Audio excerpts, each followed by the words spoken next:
Hey everyone, welcome back to L'AMOUR La Musique. I hope that everyone is doing okay in light of the circumstances that we find ourselves in. Today I'm going to be doing the project evaluation, project wrap-up of my 24 days of Kansa project. Just as a little disclaimer, given the times I feel I need to say this, everyone is handling what's going on out in the world differently, but I'm continuing to make content because I'm able to and because I want to, and because I feel that it's helping a lot of people who write to me and say that they appreciate having a respite where they can just think about beauty, talk about beauty, focus on something other than what's going on. If you missed it, I did March favorites, beauty and lifestyle favorites over on the podcast last Monday. So I covered favorite skincare, makeup, body care, and a few lifestyle things. So this is such a bad habit. I'm gonna try and not do this for the whole video. I recapped all those things on the podcast. It's how a favorites video would have been here on YouTube. It's just in podcast form. We have a lot to cover. I'm gonna try and be concise, organized. I took notes for this video last night, so let's just get into it. This is a Kansa wand, or Kasa, I believe is the appropriate pronunciation, but most Westerners that I hear talk about this say Kansa, and even some Indians that I hear talk about it pronounce it Kansa. The Kansa wand has roots that are many thousands of years old in Ayurvedic healing and medicine. It's a tool that's traditionally, I believe traditionally, or at least in more contemporary times, is made of teak wood on the handle. The metal is actually called Kansa metal, and it is a mix of copper and tin. That's important because the properties of the metal are what really make this tool so unique and so special. I just want to let you know that my Kansa wand is from Ranavat Botanics, which is a very beloved brand around, I think, people that know my work. They've been featured in Beauty Heroes boxes, and the products are really beautiful. I'll end up talking about the products a bit throughout the course of the video and the rest of Ranavat's range. Michelle, the founder of Ranavat Botanics, actually sent me this wand as a gift because she was a guest on my podcast. I'll link the interview with her below. Chatting with her and everything she shared about the wand on the podcast made me extremely intrigued.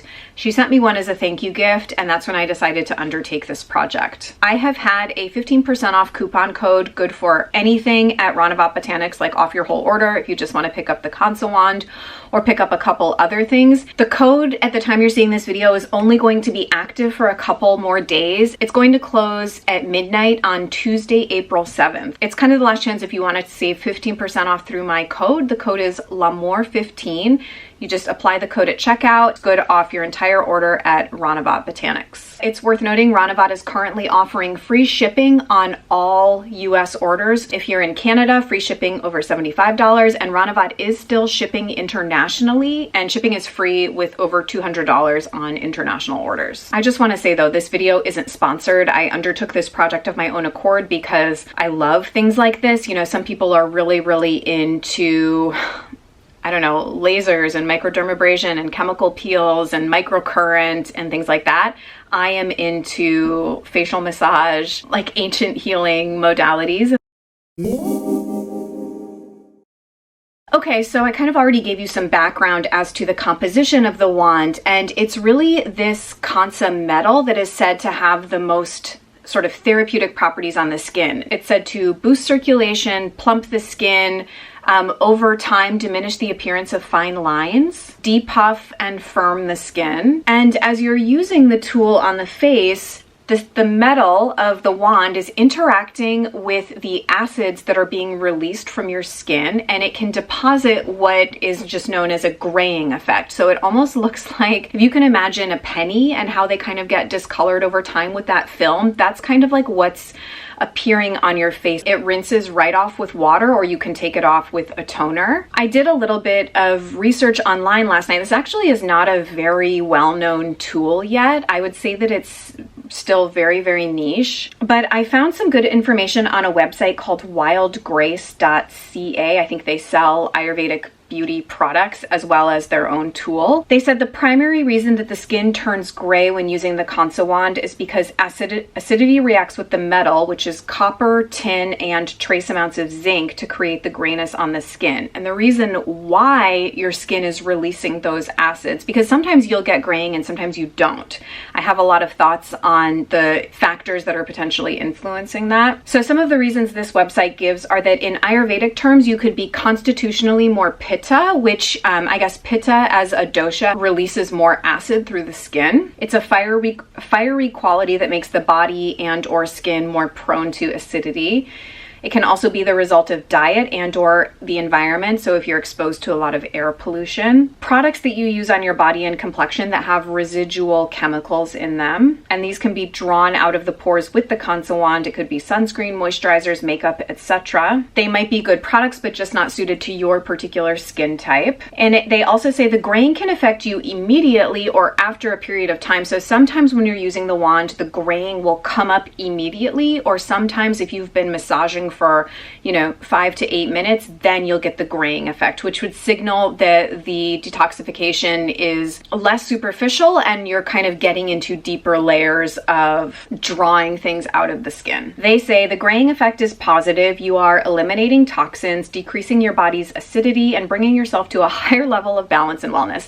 We need to just bracket the much larger discussion, because I know green beauty and alternative health and wellness in general has come under fire for claims that these terms like detoxification and toxicity are fluff and pseudoscience. I'm not going to get into that. We're just kind of taking this at face value today, and also respecting the fact that this tool has been used for 5,000 years in a healing modality that far predates Western medicine and understandings of the body.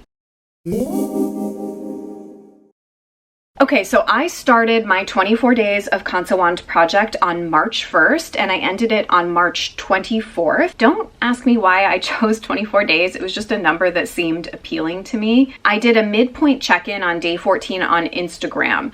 So if you're on Instagram, it's still available on my IGTV. I also reposted it on Patreon for people that are not on Instagram. Okay, so how to use the tool and kind of how I prepped to use the tool.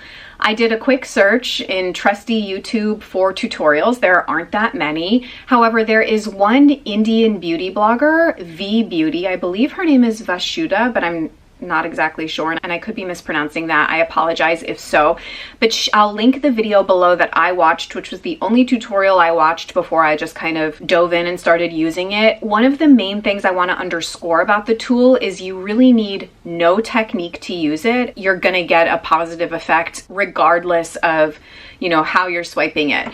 There are 3 main movements generally to follow. One is a circular motion like this. One is a circular motion moving, and the other is like a zigzag. I'll demonstrate at the end of the video when we actually do a routine together. But if you were literally to just kind of do it randomly, you're still gonna get the benefits of your skin interacting with the metal. The only difference I can see is that if you're a little bit more particular about doing like particular sweeping movements, perhaps draining down, you do have the potential to move lymph a little bit more and get more of a depuffing effect.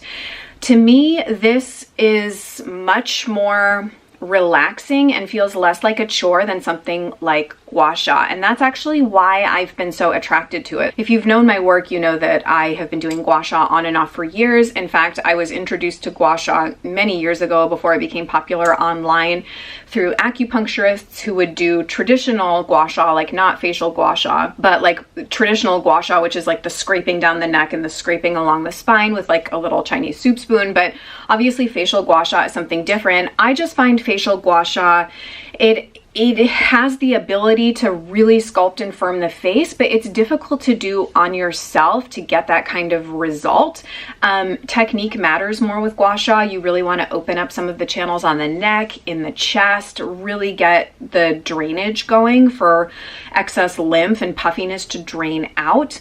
just by virtue of swiping this metal on your face, you're getting a healing effect. I would say that the pressure that you want to use is just like, use your common sense, but you want it to be pretty light. You know, you don't need to really get in there. You just kind of want to do slow gliding movements. Now, most of the tutorials that I've seen start on the forehead and kind of work down. If you watch the VBeauty video that I'm telling you about, she briefly describes what are called Marma points on the face. So a Marma point could be thought of somewhat like an acupuncture or an acupressure point. I think there are some overlaps, but in Ayurveda, Marma points are known as energy centers of the body. There are, I've seen different numbers, 107 or 108 that are actually used therapeutically in what's called Marma point therapy, which I've never had done, but I'm very curious. Like, you can go get a Marma point massage. I think Marma point facials are becoming more popular, but the idea is that by stimulating these particular points on the face and body, you are releasing stagnant energy, circulating chi, circulating prana, having a similar effect to acupuncture or acupressure. The way VBeauty described this is that you can think of Marma points as the places on the face where you have like indentations. So here, here, here, corners of the mouth, nostrils, like by the side of your nose. This is called something cool. It's something related to serpent, I think. Here and here, I believe, like third eye, and then this is also one.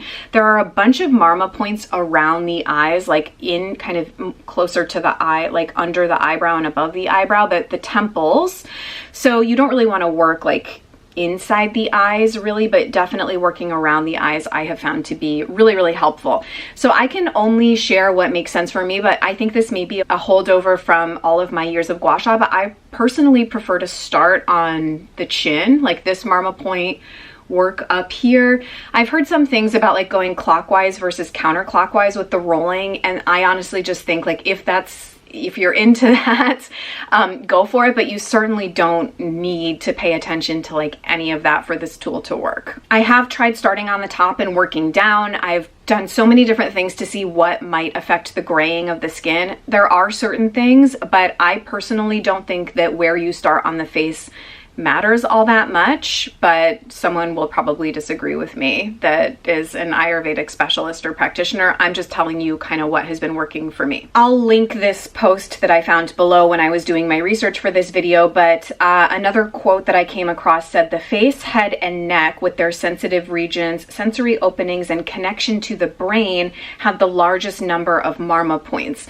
This is very interesting, and I'll return to this when I tell you one of the biggest gifts that this tool has bestowed upon me, which is going to a whole other level with my intuitive relationship with my skin and deciding to explore something called Den Chan Zone, which is, again, this is basically facial reflexology, but getting more in touch with certain regions of my face with this understanding of Marma points has led me to want to really understand the face as a map for the entire body, and facial reflexology is a really nice complementary therapy to something like the Kansa wand. It's the same idea. The face is such a powerful place to do this energy work because of the proximity to your brain and the way that these points are connected to every single bodily system, part, organ, all of it. Truthfully, I just consider this to be really a very egalitarian tool, a very democratic tool, because you truly don't need any training.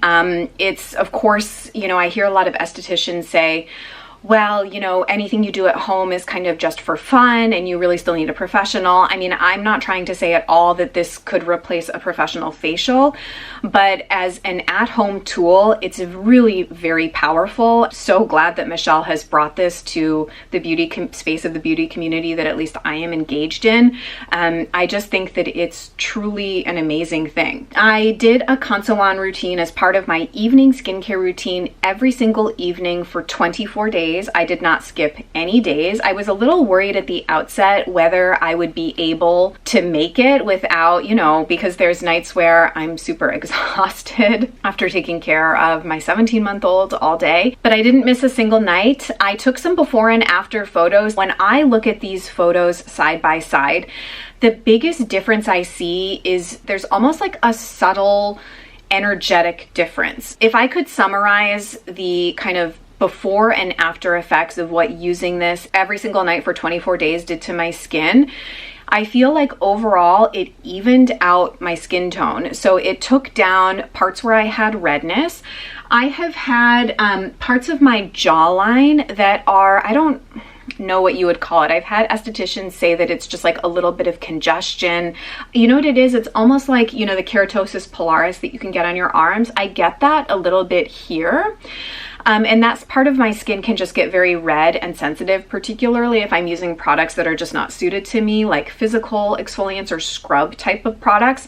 But this has actually really toned down that redness. And I noticed just like after an evening skincare routine, after I've done this, my skin just looks, I want to say brightened, but it's this quality to the skin where you look like you're kind of lit up. So I've seen Michelle demo this on her Instagram, and the before and after, there's just like a lightness that comes out of the skin like from within. So it's less that you're getting like a dramatic sculpting difference the way sometimes you can see with before and afters from gua sha.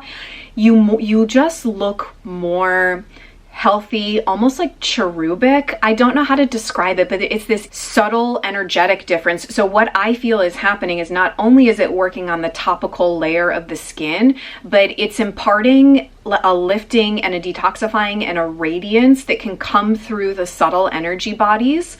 Similar to like if you had just had an acupuncture treatment. That's the closest effect that I could liken it to as someone that has received acupuncture regularly for over a decade.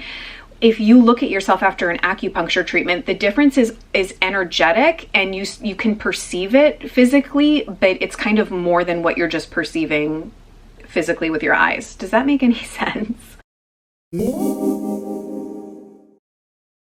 So in terms of the graying, when I first started using this, the very first time I used it, I got immediately very gray around this area, my third eye. I didn't get gray anywhere else on the face. So I was having some issues here. And for the first couple, I would say the first week and a half that I used it, I was really primarily focused on this area. And what arose during probably the first half of the project was I was getting so much grayness here, up around my eyebrows and on my temples. So I realized throughout the course of this whole project how much I have neglected this part of my face, because I feel like my skincare routine is so focused like here, taking off my eye makeup, but I've never focused a lot of my skincare or facial massage or anything that I do at home in this area. So what I've realized is that I need more like movement and stimulation, like up around the hairline, into the hairline, around the temples, just like more movement up here. I've been incorporating that, like for example, into my first and second cleanses, like really taking the time, like this feels really good to do now. And I'm just much more aware of this part of my face. And subsequently, over the 24 days, I have experienced less graying in this area. However, one of the points I really want to raise is that the graying that your skin experiences is not linear. I think that you would expect, oh, the more you use the tool, the less gray you'll get. It doesn't necessarily work like that for a couple of reasons. I believe that at different points, in particular, I'm talking in a woman's body during the menstrual cycle, I believe that the hormonal shifts actually affect the acidity of the skin, because the grayest I ever got was right after ovulation. I have not yet, I'm actually about to ovulate again. So I wish I could have held out to do this video to see if my theory about post-ovulation grayness holds true. But that was literally the only thing different. I have not found the tool sensitive to food. My diet is pretty consistent, but sometimes, you know, if I eat a piece of pizza or I have a little bit of wine, it doesn't seem to necessarily affect the grayness. But the grayest I ever got, and I did have 1 or 2 days where I got gray all over my face, and it was about 16, 17 days in, I was getting gray all over the face. It was kind of alarming. Now, and we'll see what comes up when I do a routine today, the last couple of nights I've done it, I've gotten 0 graying. So the other key thing I want to mention is how this works in combination with another big practice in my life, which is therapeutic bathing. This is something I've been talking a lot about for a while now. It's the next video that I'm going to film, so I need you to just hold on and bear with me for a little bit longer while I take the time to put that video together, but it will be like a follow-up companion to this video. What therapeutic bathing is doing, at least some of the baths, they are re-alkalizing the body, particularly the sea salt and baking soda bath. It's just having a very alkalizing effect on the body. It's having a very clearing effect on the body. It's rebalancing cellular communication. I noticed right away the night that I would do a Kansa wand after a bath, basically no graying. I guess over time I have noticed less graying overall, but just because you have a period of using the tool where you don't get any graying and then all of a sudden you get a lot, I mean, it can be affected by stress, travel, lack of sleep. What the tool is going to pick up on are just energetic stagnation or imbalances on the face. Another key thing I want to say is that that's not bad. So I really want to move away, at least this is where my thinking is at. I would love to hear any reflections you guys have on this, but thinking about detoxification or, you know, health as this linear journey where you're trying to go from point A to point B and reach this perfect state of health, I just don't believe that that's how healing even works. It's more like iterative or recursive, I think is probably a better word. Your skin could be graying a lot. It could mean that your subtle energy body is processing like a long held trauma that's locked in your cells, and it's just the right time for your body to start dealing with that. And it could come out in different energy points of the face or elsewhere on the body. You could think that your life is going perfect and super well balanced and you're not stressed, but you're getting a lot of graying. Well, there's a lot going on that we're not consciously aware of. I mean, you could think of the graying as being productive, but it's just not normatively good or bad whether you get gray or you don't, or how much or when. It's just really kind of a diagnostic tool to let you know what's going on in your body on any given time, at any given time, in any given moment, and to direct you into a deeper relationship that our bodies are so much more than what we see in the physical and we are truly, you know, energetic beings. And so this tool honestly has led me to another layer of re-embracing that understanding and that knowledge that I have really always had. This has really helped me tap into that in a whole other way. I think a lot of people have questions about this as far as if they have active breakouts. So I have very normal skin. I don't tend to get breakouts very often, but I have heard Michelle say that if you have an active breakout, you don't want to, you know, like really, of course, rub hard on it, but if you lightly take the tool and just kind of hold it, barely touching a blemish, or you want to just very superficially touch a blemish, she has said that she notices that it reduces inflammation in her own experience with any kind of breakouts or pimples that she's dealing with. Again, just the healing effect of the metal coming in contact with the skin can have that effect.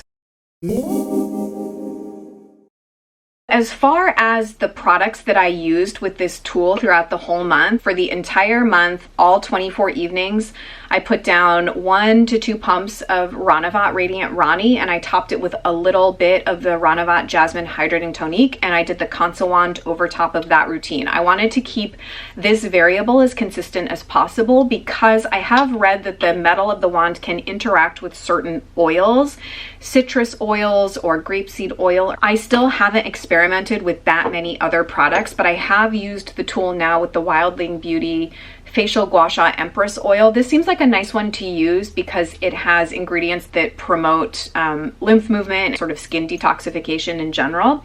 And then the Votary Super Seed oil I think is a really nice one to use with it too. You can use anything. I've heard of people using, I mean, you can use pure sesame oil, pure jojoba oil, argan. You can use a blend. Keep in mind that if you get a lot of graying on the skin, you're probably going to want to wash it off. If I just get very minor superficial graying, what I have done is just take a reusable cotton round and taking it off with a toner. You can definitely use this, but this is actually a very nice toner to take graying off with, the Honua Hawaiian Beauty Water, because it's slightly exfoliating. So if you have an exfoliating toner around, I find that that's really nice for taking the graying off. And then it depends on what your skin needs after that. A few more drops of an oil and a balm or a cream, you're usually good to go. But if you need to second cleanse it off, that's no problem either. This is a great one for it, the Ranavat Luminous Ceremony Cream Cleanser, but any cleanser you have will do. Okay, I'm gonna go take my makeup off, wash my face. I'll come back, we'll apply some of this, and we're gonna do a routine together. Okay, I just double cleansed my face. I'm applying a little bit of the Radiant Rani. I used Pi Lightwork Rosehip Seed Oil to take off my eye makeup. Then I used the 12 Beauty Cleansing Balm. And then my second cleanse was the Pakai Cleansing Cream from Honua. So that's like 2 pumps of Radiant Rani.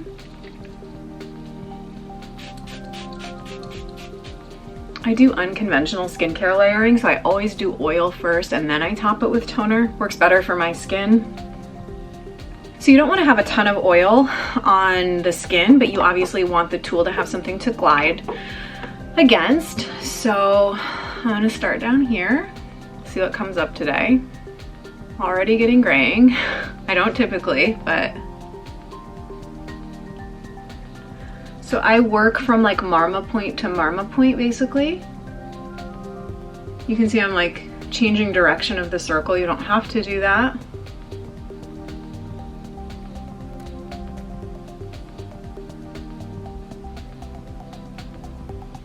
I'm getting more graying than I typically do, which is good for demonstration purposes, I guess. Some people have asked questions like, is it that you're spreading the graying around the face? You can definitely just wipe the tool off with like a tissue or a cloth. Well, actually I typically go here, this Marma point. I've definitely gotten more gray than this before, but I'm kind of getting gray everywhere. But I never also really do this routine at this part in the day.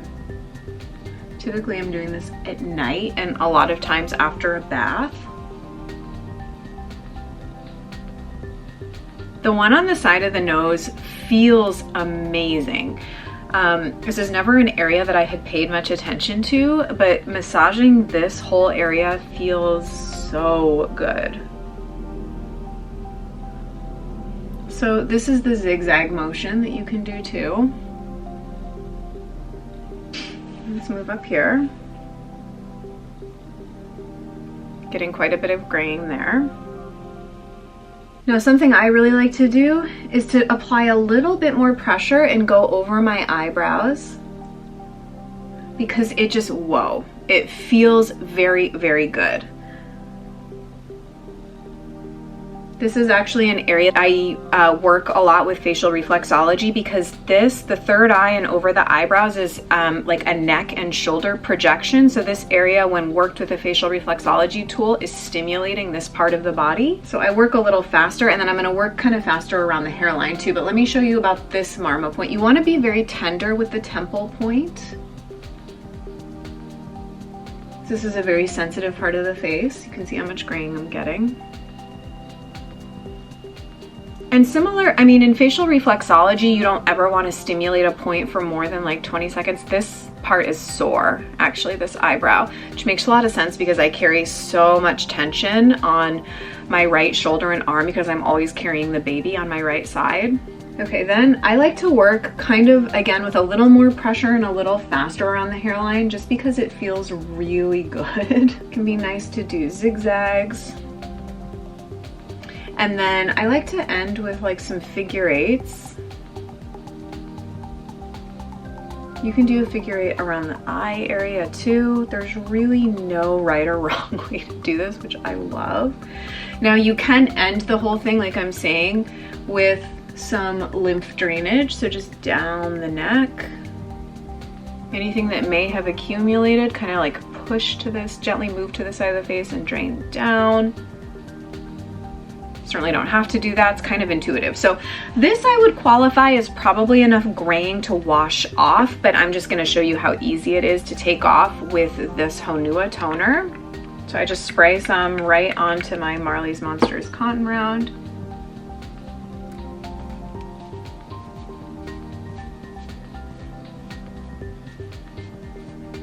See, it comes right off.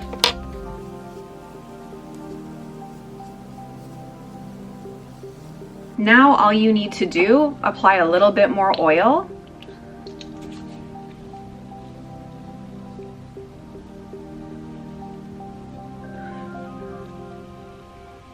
You don't really need to do anything special to clean the tool. Every night after I'm done using it, I just take like a dry washcloth or a dry towel and I wipe off the top. I store it in a little, this isn't even like a velvet bag, but you want to store it somewhere where it's not interacting, I believe, with the air, or you can get discoloration on the tip of the wand. I mean, you could also continue to store it in the box that it comes in if that's what you would like to do. It doesn't require any special cleaning instructions. I think that if you are concerned about that, you can take like a little bit of diluted tea tree oil or just a drop of tea tree oil and rub it on there. The instructions on the box just say to clean, use a gentle soap and rinse with cool water. For a deep clean, use kaolin clay and or tea tree oil. The directions here on the box too worth mentioning. They recommend a 5 to 10 minute massage 2 to 3 times a week to see results. I just thought that was worth mentioning. So that's it. You know, I'm really happy with my skin. I'm really happy not just with the topical effects of using the wand over time, but also where it has led me in terms of facial reflexology and just a deeper intuitive understanding of my face in relation to the rest of my body and myself as an energetic being. I'm gonna put on a tiny bit of lip balm while I say goodbye to you guys. I hope this was useful. This is the Care Wise lip balm. And I hope you'll decide to pick up this wand and try it. I think it's a really just wonderful tool to have as part of your home care, especially given that who knows when we're all going to be able to go see practitioners again. If you want to take advantage of my code, like I said, it's going to be active for 2 more days. Let me know if you have any questions in the comments. I'd be happy to answer anything that I may have missed. I have to cut myself off or I could sit here and talk with you guys all day. Please be well, and I'll look forward to talking to you really, really soon. Bye.